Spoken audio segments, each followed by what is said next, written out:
Continuamos con La Noche. ¿Cuánta gente quemada por ácido? Y no, que solamente por lesiones personales. ¿Cómo se les ocurre que esto va a ser una lesión personal? La ley no es dura con ellos, no. Para que esto no siga en la impunidad, que hombre, queremos que todo este flagelo ya pare, no tiene por qué ser, no hay derecho. Gracias a la lucha de estas mujeres, las condenas para agresiones con ácido fueron endurecidas en 2013. Si a alguien en Colombia lo llegan a agredir con ácido, de inmediato se le aplica la ley que acaba de sancionar el presidente de la República. Anteriormente, cuando había agresiones con ácido, era descarcelable, es decir, el agresor no iba a la cárcel. Hoy en día ya va a la cárcel. Según la ley 1639 de 2013, presentada por la representante de la Cámara Gloria Estela Díaz, una persona que agreda a sus víctimas con ácido deberá pagar una pena de entre 6 y 10 años de cárcel. Si la víctima fue agredida en el rostro, la condena quedará en mínimo 8 años de prisión y máximo en 15. Un castigo que, de cualquier manera, no es comparable al dolor que deben vivir estas personas. Las víctimas deben pasar hasta 15 años en terapias de reconstrucción mientras luchan a su vez contra la impunidad.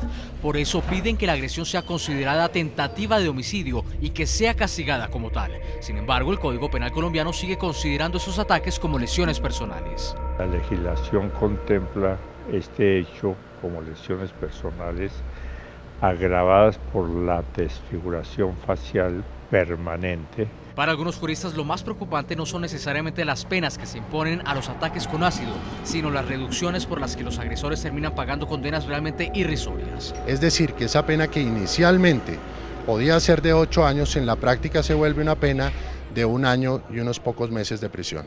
Igual de preocupante, según denunció el movimiento político Mira, es que el gobierno colombiano, para reglamentar la ley 1639 de 2013 que endureció las penas por ataques con ácido, tenía un plazo de 6 meses y aún 9 meses después no lo ha hecho. Por eso sigue sin ser una realidad puntos contemplados en la normativa aprobada como el control a la venta y distribución de estas sustancias. Lo más grave es que las víctimas aún no reciben la atención integral que la nueva legislación les prometió.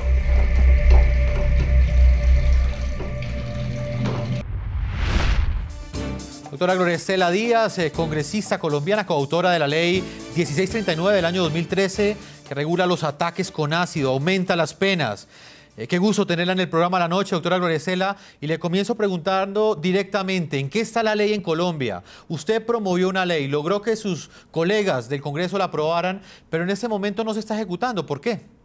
Muy buenas noches, Jefferson, un saludo muy especial para usted, y antes de darle respuesta a su pregunta, permítame también de manera muy solidaria darle un saludo muy especial a toda la familia de Natalia y por supuesto a Natalia, acompañarla en estos momentos de dolor y de tragedia. Un saludo muy especial también para Gina Potes. Como usted bien lo dice, desde hace más de 5 años veníamos tratando de que el Congreso de la República se sensibilizara frente a este tema y presentamos una iniciativa legislativa que logramos sacar adelante y que se convirtiera en una ley de la República y que hiciera mayores las sanciones para aquellos agresores que atacan a sus víctimas con ácidos.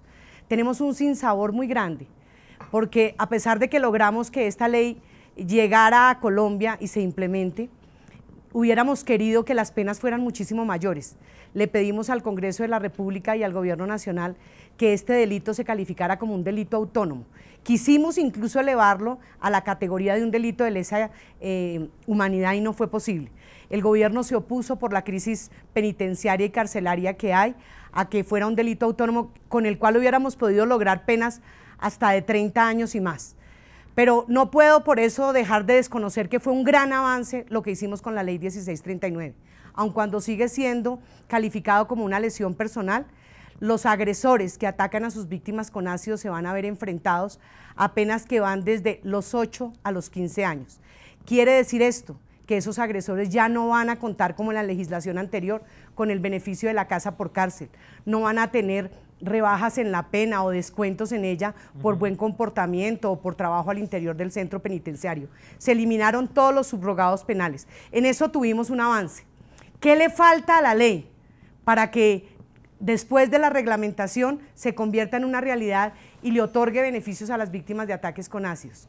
Infortunadamente, después de 9 meses de haber entrado a regir, el Ministerio de Salud no ha reglamentado lo que tiene que ver con las cirugías reconstructivas y estéticas que la ley contempló deben ser completamente gratis. Representante, Sí. una pregunta. Tiene que ver, la ley como tal también reguló la venta de este tipo de sustancias químicas. ¿Hace parte de esa legislación que ustedes presentaron? Porque muchos se preguntaban hasta dónde pues el problema no es ese, porque pues finalmente cualquier agresor va a tener acceso a una sustancia química o podrá tener acceso a un cuchillo si su mentalidad le está indicando en ese momento que le tiene que hacer daño a otra persona. ¿Ese punto de la ley en qué consiste? Sí, la ley también contempló que se debe crear en Colombia un registro para controlar la venta al menudeo de este tipo de sustancias, de manera pues que no cualquiera pueda llegar a cualquier lugar a comprar la sustancia y con ella causar el daño que quiere causar. En este punto también falta la reglamentación por parte del Ministerio de Salud y del INVIMA. Hemos recibido una respuesta del señor ministro de Salud donde nos dice que están trabajando en el protocolo para la atención de pacientes y que el INVIMA está mirando lo de los establecimientos de comercio que están expendiendo este tipo de sustancias.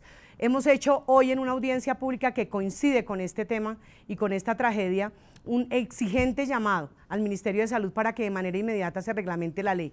Sabemos que esto simplemente son ayudas y beneficios, porque como quisiéramos que este tipo de tragedias y de delitos no se siguieran cometiendo en Colombia. Y permítame, Jefferson, decirle una cosa. Usted habló en un histórico de los últimos 10 años de 500 víctimas, pero pueden ser muchísimas más. Lo que sucede es que en Colombia este era un delito que estaba en el anonimato. Muchas mujeres y hombres no se atrevieron a denunciar por temor a la revictimización, por temor a que sus familiares también fueran agredidos. Y quiero contarle que en este momento las cifras que muestra el Sistema de Vigilancia de Salud Pública de delitos contra violencia contra la mujer son muchísimo más alarmantes. En la ley contemplamos la obligatoriedad que debe tener la red pública hospitalaria y la red privada, que tan pronto reciban un caso de esos, deben de manera oficiosa denunciar ante las autoridades para que se inicie la investigación correspondiente, porque muchas personas no denuncian por temor, repito, a que les vuelvan a causar daño a ellas o a sus familiares. Doctora Gloria Estela Díaz, yo le agradezco el tiempo que usted nos ha concedido. La queríamos invitar a nuestro programa precisamente porque usted fue la coautora de esta importante ley y ese llamado de atención que usted hace, estoy seguro que le hace un gran provecho a esa petición que están haciendo las familias, las víctimas de ataques con ácido en este momento en Colombia. Jefferson, a ustedes muchísimas gracias y desde aquí aprovecho este espacio para decirle al señor presidente de la República que se llegó el momento de considerar este delito como un delito autónomo. Vamos a volver a intentarlo en el Congreso de la República y que se necesita voluntad política. Esos son los gestos reales y efectivos que requieren las víctimas de ataques con ácidos más allá de las palabras. Doctora Gloria Estela, muchas gracias por acompañarnos. Como lo dije al comienzo de este bloque, también estamos con Gina Potes, ella es directora de la Fundación Reconstruyendo Rostros. Gina, para nosotros pues es un gusto tenerte, pero también te hemos invitado en tu condición de víctima. Sufriste hace cerca de 18 años un ataque con ácido también en tu rostro. Queremos conocer tu perspectiva también de lo que ha sido ese apoyo estatal que has tenido luego de haber vivido esta tragedia. Que nos cuentes brevemente si hubo una respuesta para capturar al responsable y que la justicia estableciera quién fue el que cometió este crimen contra tu integridad física. Bueno, muy buenas noches para todos y todas y bueno, agradezco la oportunidad que me dan también de poder expresarme en nombre propio y en nombre de todas las mujeres sobrevivientes de agresiones con agentes químicos y por supuesto saludo a la doctora Gloria Estela Díaz, a quien le agradezco no solamente a ella, sino también al Grupo Mira, la doctora Olga Victoria Rubio, por haber tenido la iniciativa que por supuesto en compañía de nosotras hemos logrado sacar adelante esta ley, pues estamos prestas a que la reglamentación se haga y se haga pronto. También a Camilo, que tuve la oportunidad de conocerlo esta mañana, realmente igual conocí a Natalia. Y bueno, El caso de Gina Potes fue hace 18 años, yo tenía 20 años cuando ocurrió. En ese momento no sabíamos qué estaba pasando, no sabíamos qué clase de sustancias eran, no sabíamos cómo se tipificaban ni nada de estas situaciones. Gina Potes tuvo que salir sola adelante con su familia, con las uñas prácticamente, porque seguimos siendo amenazados y vulnerados de mil maneras, pero la justicia nunca nos respondió, nunca hizo caso omiso totalmente. Mis derechos fueron totalmente vulnerados a lo largo de estos 18 años. Pero bueno, Gina, siempre he dicho que una cicatriz no me hace menos mujer, y ha sido muy difícil salir adelante realmente después de 26 cirugías reconstructivas y de muchas falencias que ha tenido el Estado colombiano con mi caso y con los casos de muchas de las mujeres. Pero bueno, la vida continúa, que muchas veces dicen es como matarla en vida. Pues sí, es muy duro, pero creo que deberíamos dejar como esa frase atrás, porque yo hoy celebro estar viva, celebro poder ver los ojos de mis hijos y las sonrisas de ellos, la luz del sol, y poder apoyar a las mujeres y ver las cosas maravillosas que tiene este mundo para nosotros. Gina, ¿qué sucedió con el responsable, con la persona que digamos, cometió este crimen contra tu integridad? Y te lo pregunto porque quizás esa es otra de las grandes preocupaciones que existen en la opinión en este momento. Quizás esa falta de justicia es lo que ha llevado a que en los últimos 10 años en Colombia los casos ya superen cerca de los 900, me refiero a hombres y mujeres, porque son más de 500 mujeres las que han sido atacadas con ácido. Claro que sí, no solamente la falta de justicia, sino la falta de muchas cosas acá es lo que ha permitido que estas situaciones sean reiterativas y repetitivas en contra del cuerpo de las mujeres. Como por ejemplo, no hay justicia, conocemos 3, 4 casos en los que ha habido justicia y son penas irrisorias realmente, donde los agresores han sido judicializados con condenas irrisorias, excepto uno que conozco en Bucaramanga, que sin proyecto de ley ni nada, a los agresores cuando todavía no estábamos con el proyecto de ley, no había sancionado presidencialmente, o hay un caso de una chica de Bucaramanga que sus agresores tuvieron 22 y 24 años de prisión. Entonces a veces es donde uno se pregunta, bueno, ¿qué fue lo diferente que vieron en ese caso? ¿Cómo lo tipificaron? ¿Qué fue lo que pasó para que sí hubiese justicia? Hay mujeres que han perdido los ojos, han perdido el cuero cabelludo, han perdido la nariz, los oídos, todo, y no pasa nada. Yo como directora de la Fundación Reconstruyendo Rostros conozco más de 40 casos de mujeres donde, como le cuento, han habido 2, 3 judicializados y el resto nada. Escuchaba ahorita al general Palomino y pues realmente yo me excuso, pero yo tengo que hablar en nombre propio y en nombre de las víctimas cuando se pronuncian y qué estamos haciendo y que los vamos a coger y todo eso. O sea, eso nosotras no lo hemos visto y me disculpan, pero es totalmente falso.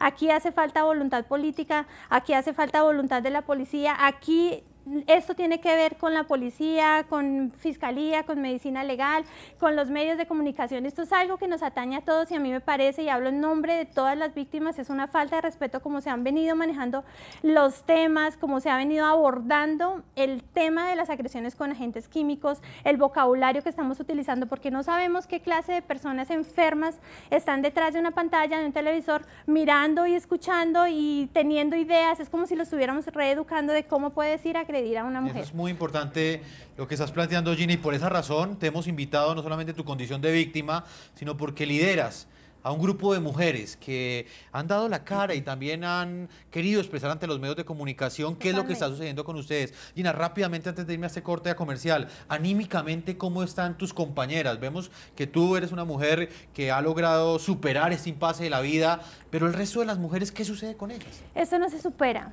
no lo he superado, todos los días sufro, todos los días lloro, todos los días me duele verme al espejo, todos los días me duele ver a las mujeres cómo están no solamente solas, a pesar de que exista una ley, a pesar de que ciertas personas como el Grupo Mira o como la Secretaría de la Mujer, que es con quienes hemos venido trabajando, que hay una voluntad de apoyar, pero definitivamente hace falta mucha más voluntad política de personas que están tal vez más arriba, como nuestro querido presidente, que alguna vez lo escuchaba diciendo que trabajaba desde y para las mujeres. Pues yo quiero que exijo en nombre mío y en nombre de todas las mujeres de este país de que eso sea así. Nosotros no necesitamos voluntades, que no tengo la la voluntad y quiero ayudar. Nosotras necesitamos hechos concretos, exigimos hechos concretos y exigimos que esta ley sea reglamentada lo más pronto posible y que a las mujeres les garanticen todos sus derechos. Qué tristeza que exista una fundación o que tengan que existir leyes como las 1000 leyes que hay en este país que no sirven para nada, me disculpan, pero es que lo hemos vivido, no trascienden más allá del papel para que una mujer pueda acceder a sus derechos. Es muy triste. Pues Gina, de eso se trata también este espacio periodístico el día de hoy, no solamente que nos quedemos en los casos que han sido presentados esta semana en Colombia y que han llamado la atención de la opinión pública, sino que también hagamos una revisión de lo que está sucediendo y las razones a las cuales responde el aumento de casos de ataques con agentes químicos, como nos lo explica Gina, contra mujeres y hombres en Colombia. Vamos a una segunda pausa comerciales. Cuando regresemos ya entraremos en la parte final con Camilo Ponce de León, el hermano de Natalia Ponce de León, una mujer de 33 años que en este momento está en una clínica recuperándose de un ataque que sufrió hace una semana con ácido sulfúrico en su rostro y en su cuerpo. Ya regresamos a la tercera y última parte de este programa La Noche.